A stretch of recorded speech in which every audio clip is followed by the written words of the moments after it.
Salut à tous et bienvenue dans Mimi Motorsport. Aujourd'hui, je souhaitais vous parler de quelque chose d'un peu délicat. Donc, pour ceux qui ne le savent pas, le 1er mai de l'année dernière, j'ai fait une sortie de piste au NURB.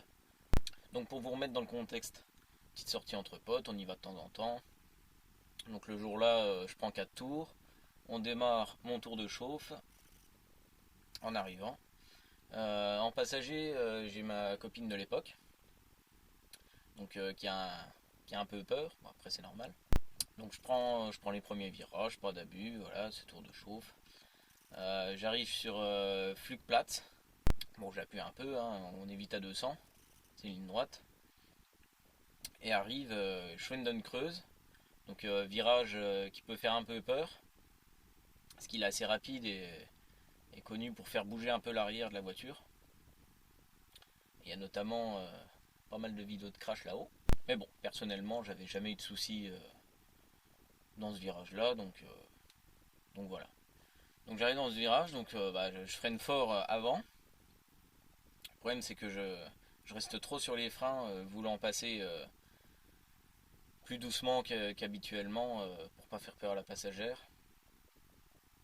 Le problème c'est que je reste vraiment sur les freins à l'entrée de virage. Donc une erreur de pilotage qui me fait décrocher l'arrière assez violemment. Donc je contre-braque, elle raccroche, me renvoie dans l'autre sens, pour finir par m'envoyer taper l'arrière droit dans la glissière, donc à droite de la piste. La glissière me fait rebondir pour me renvoyer, frotter l'avant droit 10 mètres plus loin. Bref, je vous mets une petite photo et on s'arrête là, donc pour la mise dans le contexte, en vous rassurant sur le fait qu'on n'a rien eu, à part quelques douleurs habituelles liées à un accident. Donc on arrive au sujet. Ce qui se passe maintenant. Donc premièrement, les commissaires de piste signalent l'accident aux voitures qui arrivent derrière, donc drapeau jaune, et à la direction. Donc la voiture d'assistance arrive, donc pour savoir s'il y a besoin d'une ambulance, tout ça, si vous allez bien. La dépanneuse arrive pour embarquer la voiture. Je vous fais comprendre vite fait que vous récupérez 2-3 trucs, 2-3 effets personnels vite fait avant qu'il l'embarque. Et donc votre voiture part. Après il vous donne une petite carte de visite avec l'adresse où venir récupérer la voiture. Et après il se taille avec votre caisse. Donc vous, après, si vous avez rien, pas besoin d'ambulance, machin, vous montez dans la voiture d'assistance. Donc en tant qu'accidenté, adrénaline, choc, donc tout ça dans les 5 minutes qui suivent l'accident. Vous vous retrouvez à l'arrière d'un break, où les mecs, c'est sûr, hein, ils savent ce qu'ils font, hein. Mais bon, ils roulent comme des dingues. Donc je vous assure que ça fait un peu bizarre quand même. Juste après un accident, bon, bonne compression, retrouver un peu ballotté à l'arrière en plus, c'est encore plus... Voilà quoi. Bon petit carrousel qui vous secoue bien les tripes. Enfin bref, la voiture d'assistance vous dépose donc à l'office. Donc, on vous présente la facture des glissières, machin, tout ça. Donc, on paye l'arrêt de piste. Forcément, c'est un manque à gagner et il n'y a plus personne qui rentre. On paye les mecs qui se déplacent, donc tous ceux qui vont... Alors déjà, la voiture d'assistance, les mecs qui vont retirer les glissières que vous avez pliées. Vous avez payé les glissières neuves et vous avez payé le remontage des glissières neuves, forcément.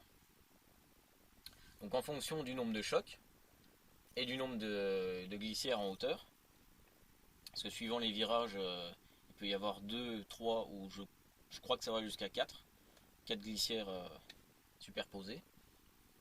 Donc moi il me semble que mon virage c'était 3 glissières superposées. Moi la facture s'élevait à environ 900 €. Donc pour 3 glissières superposées et un seul choc. Le deuxième, bon, c'était juste un frottement, c'était que de la peinture quoi. Maintenant il faut aller au garage voir votre voiture. Donc il vous faut donc des amis pour vous y emmener. Vous ne pouvez pas y aller à pied. Arrivé là-bas, pas un mot de français, donc un peu chiant à se faire comprendre quoi. Donc on vous montre la voiture, vous pouvez prendre quelques affaires et l'inspecter rapidement. Puis vient la facture. Moi j'ai payé 250 € pour la remorquer à 3 km. Et s'ajoute à ça, il me semble que c'était 20 € par jour de gardiennage. Donc il faut donc s'organiser assez rapidement pour ramener la voiture chez vous. J'ai donc loué une dépanneuse, environ 350 balles donc, pour les 4 heures de route que j'avais à faire. Donc on se retrouve donc déjà à 1500 € juste pour récupérer votre épave, quoi. S'en suivra forcément les coûts de réparation, hein, si elle est réparable. Donc je vous le souhaite, hein, forcément. Donc aujourd'hui la mienne est réparée. Mais bon, c'est pas le cas de tout le monde, donc je me rends compte je suis conscient de la chance que j'ai. Donc la conclusion est la suivante. Alors déjà, ça n'arrive pas qu'aux autres. Il faut être conscient des risques. Je vous conseille vivement de bien connaître votre voiture avant d'y rouler. Donc pourquoi pas de faire vos armes sur d'autres circuits avant de partir au NURB. Comme ça, vous partez sur de bonnes bases. Et donc vous limitez les risques de perte de contrôle, quoi. De par mon expérience, je vous conseille de bien poncer le circuit en virtuel, genre Assetto Corsa, Projet Car, Forza ou autre, pour connaître chaque virage par cœur, pour pas se retrouver en panique le jour J devant la barrière et se dire à chaque virage, putain, c'est quoi déjà le suivant, voilà quoi. Ensuite, autre conseil, partir les poches pleines. Donc, dans mon cas, j'aurais pas eu d'argent de côté, ça m'aurait vite foutu dans la merde, quoi.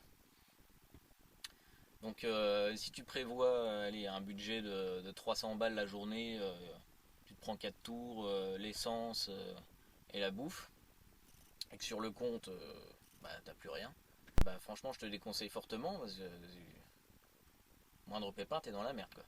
Donc je conseille d'avoir un peu d'argent de côté, et surtout de prendre un peu de liquide. Donc tes tours, tu les payes par carte bleue, y a pas de souci. Mais je dirais, allez, faut essayer de se garder 300 balles en liquide en cas de pépin, quoi. Pour payer un éventuel dépanneur, parce qu'il faut payer tout de suite, et que moi personnellement ma carte n'est pas passée. Heureusement j'étais bien entouré, donc on a pu se démerder avec mes potes, on s'est arrangé, quoi. Donc si vous pouvez éviter ce stress supplémentaire, en plus si vous partez tout seul ou voilà quoi, vaut mieux assurer ses arrières. Et ensuite, les conseils habituels, hein, pas partir à fond direct, attention aux pneus froids, attention à l'état de la piste, hein, elle peut être grasse. Toujours bien regarder ses rétros, parce qu'une GT3 RS, ça peut vite arriver à votre cul. Et il y en a l'appel là-haut. Donc bien sûr, doubler que par la gauche, hein, c'est une route, ce n'est pas vraiment un circuit. Donc si vous voyez quelqu'un arriver, on se déplace sur la droite. Le petit clignot pour bien montrer que vous l'avez vu, comme ça il peut vous dépasser en toute sécurité. Niveau assurance, si ta voiture est modifiée, c'est simple, tu payes les factures qu'on te donne et tu les appelles jamais. Si ta voiture est stock, lis bien ton contrat. Donc, parce que certains ont une clause qui exclut le NURB, donc là tu peux vite te faire baiser, quoi. Donc prends bien ton temps, pas de panique à les appeler dans la seconde, prends ton temps. Tu lis, tu réfléchis, voilà. Surtout, un petit conseil, c'est d'analyser la voiture avant de les appeler. Ce serait bête qu'elle passait pas à quelques euros près. Parce qu'en réparant soi-même, on fait de grandes économies. Et ce serait peut-être plus intéressant pour toi. Bien sûr, réparer dans les règles de l'art, hein. N'allez pas aller redresser un train arrière à la masse ou mastiquer vos ailes à la truelle, hein, c'est dangereux. Et si vous la vendez après, ça vous retombera dessus. Je vous laisse donc sur ces conseils. Je pense que c'était important de vous faire partager cette mauvaise expérience. Parce que si ça peut faire prendre conscience à certains ou éviter la merde à d'autres, j'en serais ravi. Donc prenez soin de vous. Prenez un maximum de plaisir avec vos sportives, mais dans tout ça, gardez une part de lucidité des personnes tiennent à vous. Allez, c'est ici que je vous laisse les bolideurs. Donc à bientôt pour de nouvelles vidéos. Je réponds à tous les commentaires, donc n'hésitez pas. S'il y a besoin, n'hésitez pas non plus à vous abonner si vous souhaitez en voir plus. Donc allez, je vous laisse. Salut!